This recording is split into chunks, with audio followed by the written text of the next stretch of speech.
Salut et bienvenue dans ce 8e épisode. Et bien comme vous le voyez, je suis en compagnie de mon petit colis Osetic, donc je vous propose qu'on l'ouvre tous ensemble. C'est parti.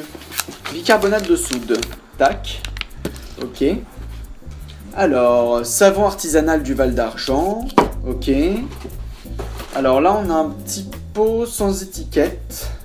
Bon, avec une poudre dedans. On va voir ce que c'est. Huile essentielle, huile de coco. Ok, donc ça c'est l'huile de coco. Tac. Mon shampoing, ça a l'air d'être un shampoing sec. Ça c'est un shampoing sec, super. Ok. L'huile essentielle de Palmorosa. Tac. Alors ça. Faire son déo maison, d'accord, tac tac tac. Ah oui d'accord, donc ça sert à tout ça en fait. Ok, ah oui et ça c'est en plus c'est un shampoing, c'est du Rasoul, d'accord. Shampoing noir au Rasoul. Et donc je vais pouvoir faire mon déo maison. Alors je vous propose qu'on voit ça ensemble. Alors pour le déo maison, on va avoir besoin de quoi? On va avoir besoin du bicarbonate de soude, bien sûr.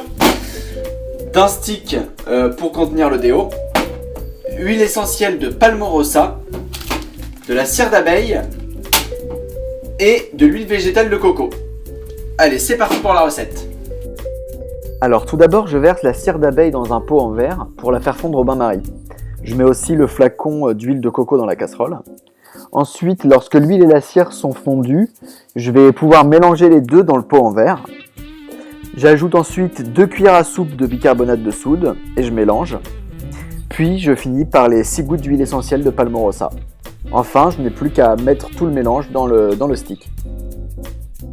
Et bien voilà, le déo est fait, il est là. Je l'ai bien laissé refroidir, moi je l'ai carrément mis au frigo toute une nuit. Et donc voilà le résultat, hop. Donc on a le petit stick, vous voyez, hop.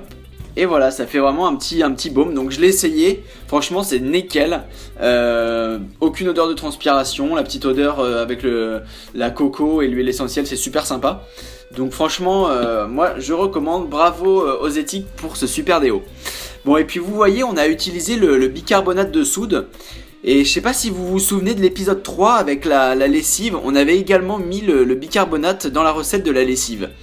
Alors le bicarbonate, j'aimerais vous en parler un peu plus, on va voir tout de suite toutes les utilisations qu'on peut en faire. En bain de bouche ou directement appliqué sur la brosse à dents, le bicarbonate permet de neutraliser les acides produits par les bactéries buccales et responsable de ce qu'on appelle la plaque dentaire.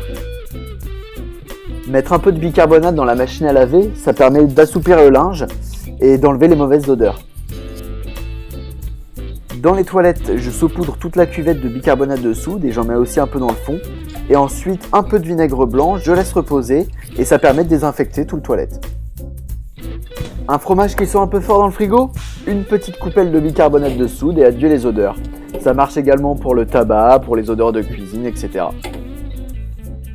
J'en mets également une petite cuillère dans mon eau pour laver les légumes, car ça élimine les produits chimiques et les pesticides. En cuisine, on peut également l'utiliser comme levure dans les gâteaux.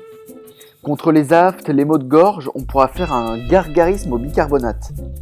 Une petite cuillère dans un verre d'eau et vous avez un remède à boire contre les aigreurs d'estomac. Retrouvez encore tout plein d'autres utilités pour le bicarbonate dans le lien de cette vidéo. James récupère son eau froide d'avant la douche pour arroser ses plantes. Bravo!